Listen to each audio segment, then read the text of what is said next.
তোমরা যে এই 18 লাখ টাকার কাম করে যে 10 লাখ টাকা লাভ করলা, 10টা জিলাপি কিনো তো পাবলিকরে খাওয়াইলা না, যে খায় একটু দোয়া করে দেন যে পশ্চিমবঙ্গের ছাত্রদের।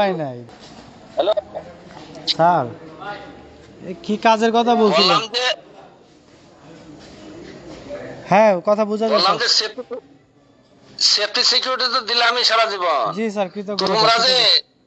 তোমরা যে এই 18 লাখ টাকার কাম করে যে 10 লাখ টাকা লাভ করলা, 10টা জিলাপি কিনো তো পাবলিকরে খাওয়াইলা না, যে খায় একটু দোয়া করে দেন যে পশ্চিমবঙ্গের ছাত্রদের।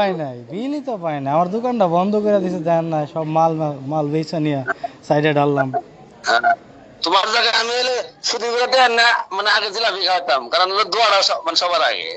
না, ওইটা তো দেখবো, পরে তো বিল পাবো।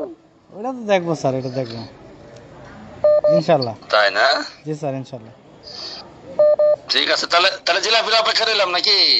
জিলাপি না অন্য কিছু? না না না না, জিলাপি এলে আমরা এক প্যাস আধা প্যাস জিলাপি দিলে অসুবিধা নেই। আচ্ছা ঠিক আছে, ওই দিন দেখলাম মসজিদে জিলাপি বাড়ছেন। হ্যাঁ, ওটা তো আমি দিলাম। আপনাদের যে কথা, আমি তো একই কথা। না, এটা মানে বিভিন্ন পারপাসে হইলে পাবলিক খাইলো আর কি, বুঝো নাই? আচ্ছা স্যার, বিল টিল পাই, একটা অ্যামাউন্ট দেখবো না ইনশাল্লাহ। ঠিক আছে। ওকে ওকে। আচ্ছা আচ্ছা।